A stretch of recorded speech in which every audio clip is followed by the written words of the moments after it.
కొంతమంది దేవుడు కొంతమంది పూలు బాట జీవితం ఇచ్చింటాడు. కొంతమందికి ముళ్ళు బాట జీవితం ఇచ్చింటాడు. కొంతమంది పూలు బాట జీవితం ఉన్నా కూడా ముళ్ళు బాటను ఎదుక్కుంటారు. మళ్ళీ వాళ్ళ కర్మనో వాళ్ళ పొగురో తెలీదు. కొంతమందికి ముళ్ళు బాటలో కూడా పూలు బాట జీవితం ఎదుక్కుంటారు. మళ్ళీ వాళ్ళ అదృష్టమో వాళ్ళ తెలివితేటలో తెలీదు మనకి. అలా ఉంటుంది. కానీ కొంతమందికి మాట దురుసుగా ఉంటుంది.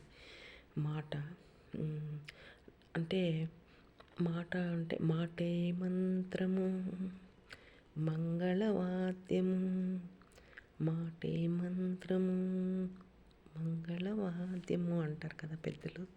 మాట బట్టి మనుషులు మన దగ్గర ఉంటారండి. ఎవరన్నా కానీ వాళ్ళు ఉండేవాళ్ళ లేకుండేవాళ్ళ అని కాదు. మన మాట ఎంత తీయగా ఉంటుందో మనుషులు మన దగ్గర అలా ఉంటారు. ఒకరిని అవమానించేది ఒక సెకండ్ పని అండి, కానీ దగ్గరకు తీసుకునేది చాలా కష్టం. అది కష్టమైన పని. ఒకరిని దగ్గరకు తీసుకొని వాళ్ళని చేసుకోవాలంటే చాలా కష్టము. మాట అనేస్తాము, కానీ ఒక్కొక్కరిని అంటే ఒక్కొక్క మనిషిని ఒక్కొక్కసారి అంటే మనకి మంచి జరగదండి. మనకి ఎలా అంటే వాళ్ళకి ప్యూర్ హార్ట్ ఉంటుంది. వాళ్ళకి ప్యూర్ హార్ట్. వాళ్ళు ఎవరిని చూసి కుళ్ళు పడేలేదండి.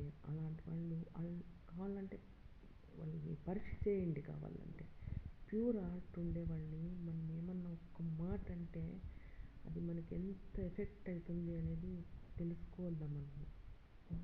వాళ్ళు ఏమన్నా కళ్ళలో నీళ్ళు పెట్టి వాళ్ళు ఏమన్నా ఒక్క మాట ఏమన్నా తిట్టుకుంటే అది మంచిగా అయ్యేది.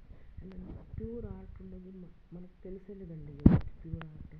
మనకు అట్లా అందరికీ మోసం బుద్ధి ఉంటుంది అనుకుంటారు జనాలు.